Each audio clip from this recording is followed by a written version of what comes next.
हमारे साथ शाखावर साहब मौजूद हैं, साबिक स्पेशल प्रोसिक्यूटर नैब, साबिक जज लाहौर हाई कोर्ट। रशीद रिजवी साहब मौजूद हैं, साबिक सदर सुप्रीम कोर्ट बार एसोसिएशन। आप दोनों का बहुत शुक्रिया। शाखावर साहब, आप समझते हैं कि डॉक्टर्स के सर्टिफिकेट दिए जाएं कि उनकी तबीयत ठीक नहीं है, उन्हें सफ़र नहीं करना चाहिए, तो इस वक्त गुंजाइश है नवाज शरीफ साहब को रिलीफ मिलने की या पिछली समात के बाद नहीं है? देखिए शाहजेब, इसके दो पहलू हैं जो प्रोसीडिंग्स होने जा रही है 10 को। एक तो वो है कि जो मियां नवाज शरीफ साहब और दीगर की जो अपीलें समात के लिए मुकर्रर हैं, उसके बारे में तो कानून बड़ा क्लियर है। वो जो ज़ाब्ता फ़ौजदारी की दफ़ा 423 है, वो ये कहती है कि जब किसी भी अदालत या हाई कोर्ट ने जब अपील की समात करनी तो उसको क्या करना है। उसमें यह है कि उनके सामने जो मुकदमे का रिकॉर्ड है वो होना चाहिए, जिसमें उनकी शहादतें, शहादत सफ़ाई, शहादत इस्तग़ासा, बयान मुल्ज़िम और वो तमाम चीज़ें जो कि फ़ैसले में हैं वो उनके सामने होनी चाहिए।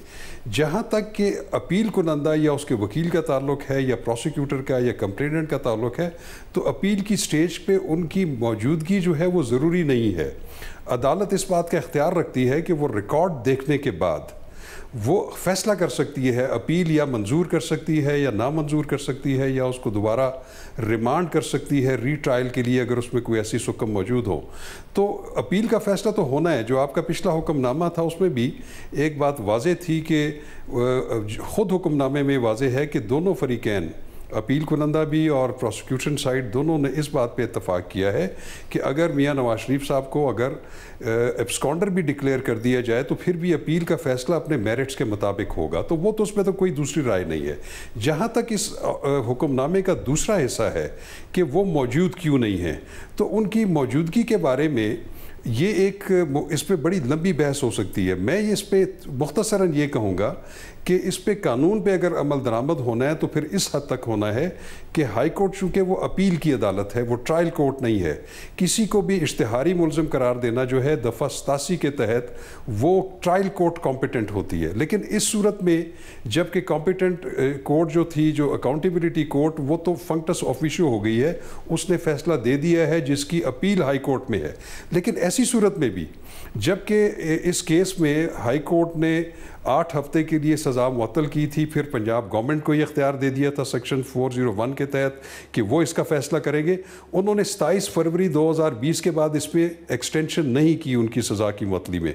तो उसमें होना ये चाहिए था कि पंजाब हुकूमत इसका रेफरेंस हाई कोर्ट को भेजती, अपील कोर्ट में, और वो उसके ऊपर दोनों फरीकैन को नोटिस करने के बाद नैब को हिदायत करती कि आप इस पर कानून के मुताबिक कार्रवाई करें। कानून के मुताबिक कार्रवाई ये बनती है कि वो फिर दोबारा एडमिनिस्ट्रेटिव जज of the accountability court Islamabad को रुजू करते कि इस तरीके से वो गैर हाजिर हैं और उनका इश्तिहारी करार देना या मफरूर करार देना ज़रूरी है। तो वो जो ज़ाब्ते की कार्रवाई 87 ज़ाब्ता फ़ौजदारी में है, उसको एडहेयर करते हुए ये इख्तियार सिर्फ अकाउंटेबिलिटी कोर्ट का है कि वो किसी को इश्तिहारी मुल्ज़िम करार दे सकती है। रज़ी साहब, आप बताइएगा, आपकी क्या कानूनी राय है इस हवाले से? देखें, उनको एक ख़ास ड्यूरेशन के लिए बेल ग्रांट की गई थी और कंडीशन ये थी कि वापस आएंगे।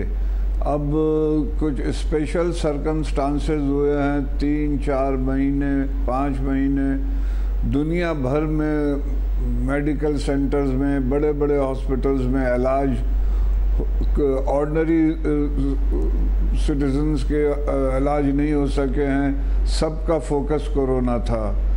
तो बहुत से ऐसे फैक्ट्स हैं जो सुप्रीम कोर्ट को देखना पड़ेगा कि इनकी रिक्वेस्ट को डिक्लाइन करने में या मज़ीद टाइम देने में। सिर्फ ये कह देना कि जी इतना टाइम हो गया है, वो वापस आ जाएं, मैं ये समझता हूँ कि उनको ये कंसिडर करना पड़ेगा और एकदम से एब्सकॉन्डर डिक्लेयर करना बड़ा मुश्किल होगा। उसके लिए सीआरपीसी में, क्रिमिनल ज़ाब्ता फ़ौजदारी में बाकायदा प्रोविज़न्स हैं। 87-88 की कार्रवाई होती है ट्रायल कोर्ट में, नोटिस पब्लिश होता है अखबार में, फिर उनकी प्रॉपर्टीज़ अटैच होती है। तो ये लंबा प्रोसेस है। लेकिन अभी जो मैं समझ रहा हूँ कि high court, Islamabad high court जो प्रोसीड कर रही है वो वो violation of the court order पे, कि उनको जो 6 हफ्ते की मोहलत, 7 हफ्ते की मोहलत थी उसकी वो वापस नहीं आए हैं। और उसके रीजनिंग उन्हें कंसिडर करने पड़ेंगे, उसके बाद ही वो कोई फैसला ले सकते हैं। मगर रज़ी साहब, कानूनी तौर पर क्या उनके पास ये ऑप्शन है कि डॉक्टर्स की रिपोर्ट उनके वकील अदालत के सामने रख दें कि जी वो सफ़र नहीं कर सकते? नवाज शरीफ को खुद ही आकर वो रिपोर्ट अदालत के सामने रखनी है और फिर बताना है कि जी मैं वापस जाने की भी इजाज़त चाहता हूँ क्योंकि मेरा इलाज होना है? क्या उनके पास ऑप्शन है?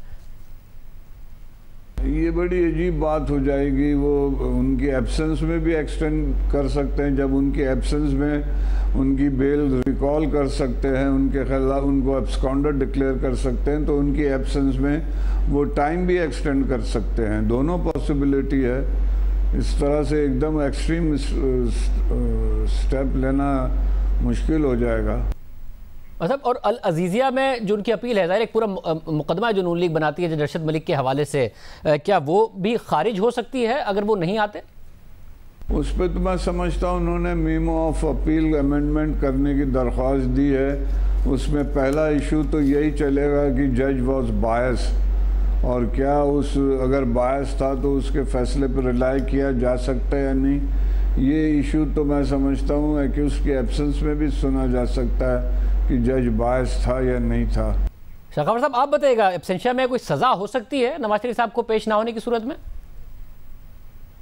उनको शायद ये भी अंदिया दिया गया कि अगर वो पेश नहीं होते तो उनको दफ़ा 31A NAO 99 के तहत उनकी गैर मौजूदगी में या वारंट को एक्सेप्ट न करने की पादाश में या ट्रायल को अवॉइड करने की पादाश में भी उनको उनकी गैर मौजूदगी में एब्सेंशिया में 3 साल सज़ा हो सकती है। तो इसके बारे में भी मैं वजाहत करता चलूँ कि माजी में इस तरह की जो सज़ाएँ हुई थी उसको सुपीरियर कोर्ट्स ने और ख़ास तौर पे सुप्रीम कोर्ट ऑफ पाकिस्तान ने उसको बड़ा उसके ख़िलाफ़ फ़ैसला दिया था कि, और मैं समझता हूँ कि सुप्रीम कोर्ट के फ़ैसलों के बाद दफ़ा 31A के तहत जो एब्सेंशिया में किसी को पेश ना होने की वजह से जो एक जुर्म बनता है उसमें सज़ा होना मेरा ख्याल है तो वैसे भी रिडंडेंट हो चुका है। तो मैं समझता हूँ कि ऐसी कोई वो मौजूद नहीं है, इम्कान मौजूद नहीं है कि उनको दफ़ा 31A के तहत सज़ा दी जा सके।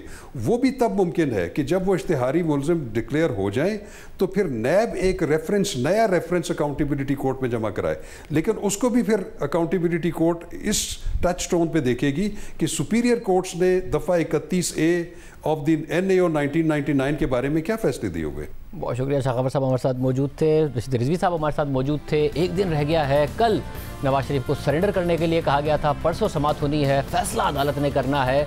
देखते हैं नवाज शरीफ साहब के हवाले से क्या फैसला आता है।